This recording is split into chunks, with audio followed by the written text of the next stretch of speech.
The next question is, Bhante, the other day I was chanting and I was trying to focus on the meaning of the words I was chanting, when suddenly my eyes landed on something in the house, and this reminded me of something I wanted to buy.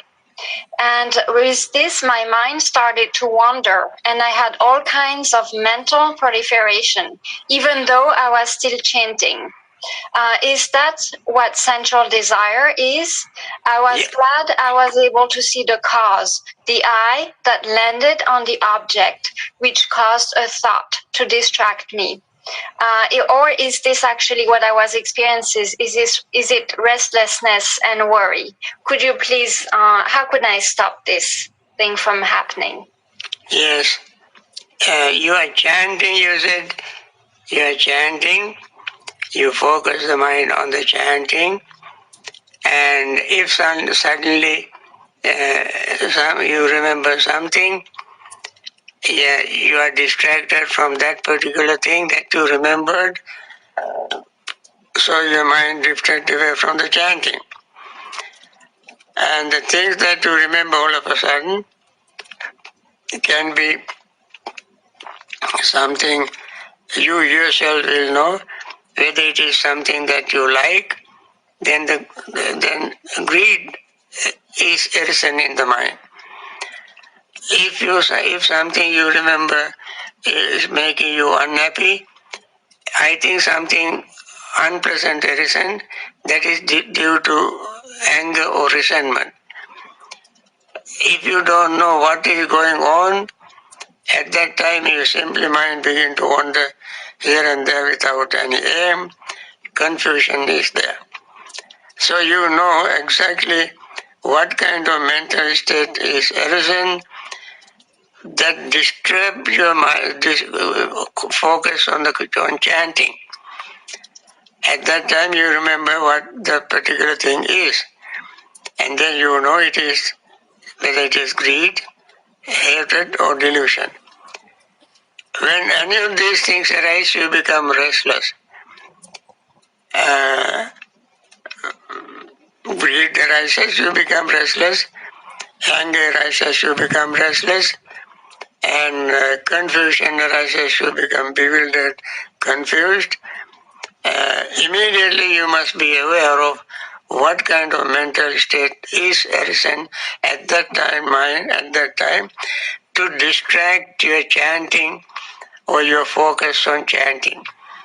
I think it is very good to know the meaning of chanting and focus your mind only on the meaning of what you are chanting.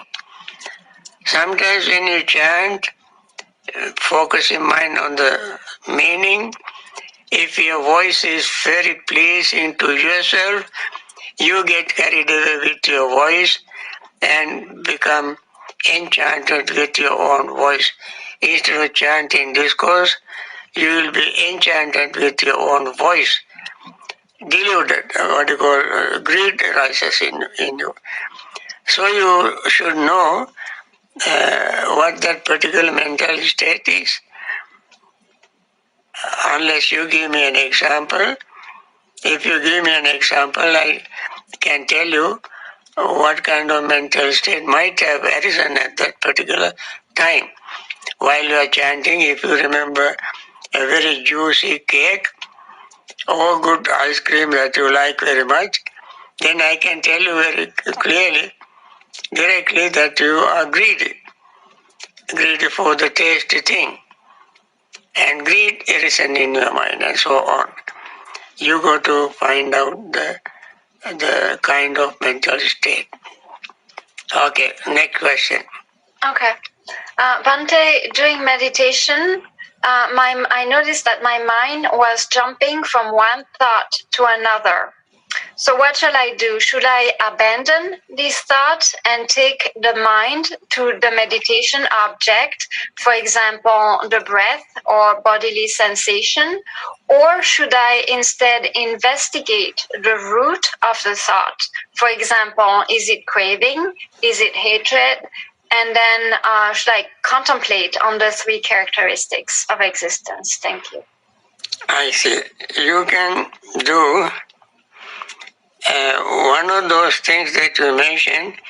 If you focus your mind on the breathing, you notice something else arisen, and the mind drifts away from your focus on the breath. Your purpose is mindfulness. If you are practicing mindfulness, when the mind drifts away from the focus on the breath, you become aware of impermanence.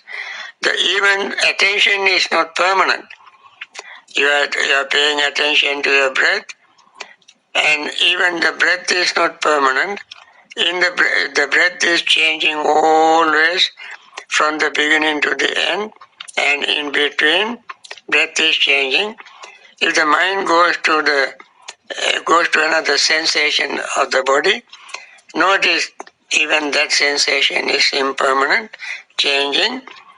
When the thought arises in your mind, you become aware of the fact that the thought also is not permanent, it is impermanent. So, for mindfulness meditator, it is very easy to use any of these objects.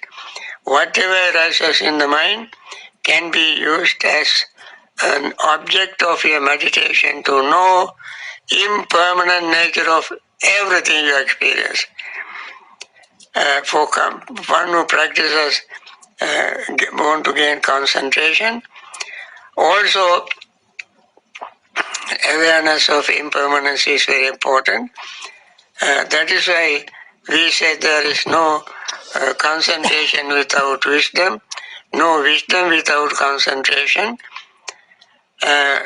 no concentration without wisdom. What is the wisdom? Udayabhya jnana. Udayabhya jnana. That means knowledge or awareness of rising and falling. Deeply aware of rising and falling of anything without any prejudice, any biases, is wisdom. That is Udayatyagamini Panya. Udayatyagamini Panya. Panya means wisdom. Udaya means rising, Attagami means passing away. Knowing rising and falling without any greed, hatred and delusion, only that function. Rising and falling is a function, activity, a verb. Just pay attention to this particular verb, this action, rising and falling. If one can focus mind only on that, then everything the person experiences is marked with this characteristic of impermanence, unsatisfactoriness and selflessness. Then there is nothing to excite. The mind becomes calm, relaxed, peaceful and gain concentration. That is how wisdom helps to gain concentration. And there is no wisdom, concentration without wisdom. And also there is no wisdom without concentration. That means when we gain concentration, when we focus mind on this, wisdom arises, concentration arises, then we use concentration to see the subtlest changes in the same thing like body, feeling, perception, volition and consciousness. They are changing very quickly, very subtly, and use that concentration to see the subtlest changes. This is very difficult to explain in words. When you experience it, you will see how quickly all these aggregates change in your experience. And therefore, these two go together.